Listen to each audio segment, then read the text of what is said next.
Welcome back. आप देख रहे हैं आवाज़ ओवरड्राइव। रॉयल एनफील्ड की क्लासिक 350 को टक्कर देने के लिए एक नई बाइक की बाजार में एंट्री हो चुकी है। जी हाँ, ये बाइक है बेनेली इंडिया की इम्पीरियले 400।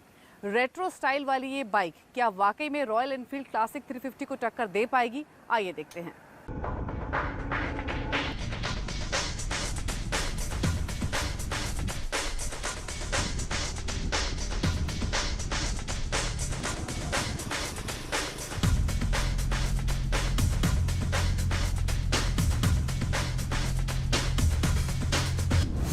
देश में रेट्रो स्टाइल वाली बाइक चाहने वालों की कोई कमी नहीं है। अभी तक ये चाहत सिर्फ रॉयल एनफील्ड बाइक तक ही सीमित थी, लेकिन इस सेगमेंट में एक और बाइक आ गई है। जी हाँ, बेनेली की इम्पीरियले 400 जो आपके सामने है। कीमत है 1,69,000 रुपया। लुक के मामले में ये बाइक पूरी तरह से रेट्रो और क्लासिक लुक में है, लेकिन मॉडर्न फीचर के साथ। मैं आपको एक चीज़ और बता दूं कि लुक के लिहाज से ये बाइक बेनेली की 1950 के दौर में मिलने वाली मोटो बिग से इंस्पायर्ड है।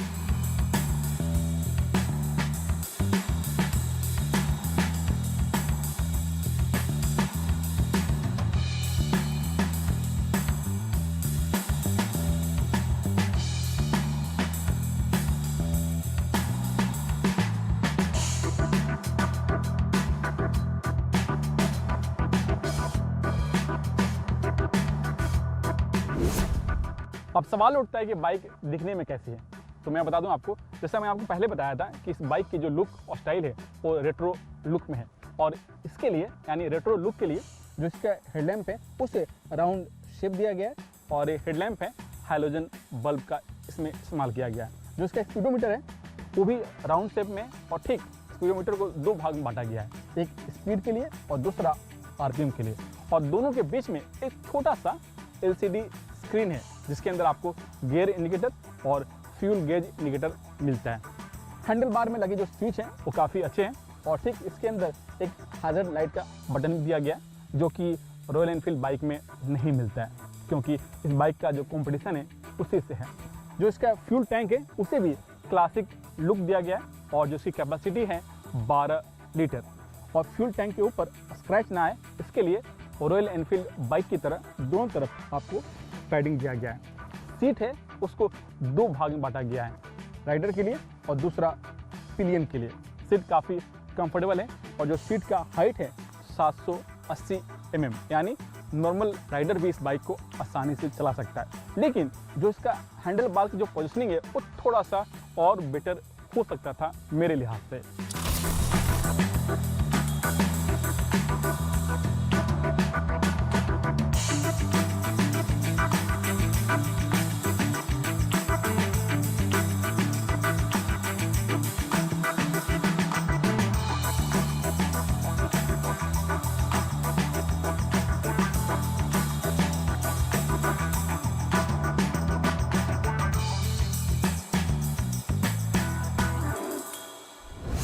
इंजन की बात करें तो इम्पीरियले 400 में आपको 374 सीसी का single cylinder air cooled engine है, जिसका पावर आउटपुट है 21 bhp।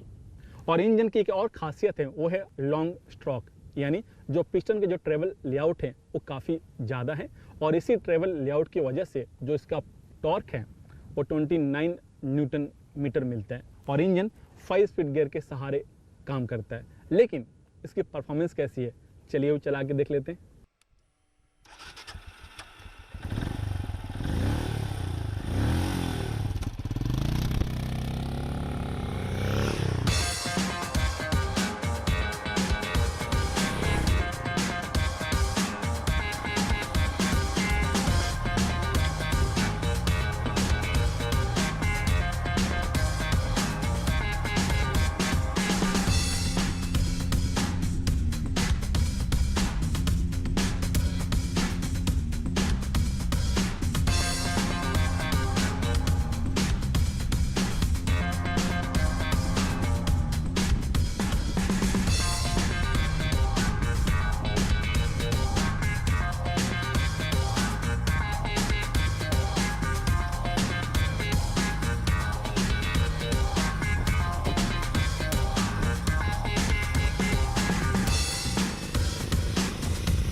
इंपीरियल 400 का जो राइड और हैंडलिंग है वो काफ़ी स्मूथ है।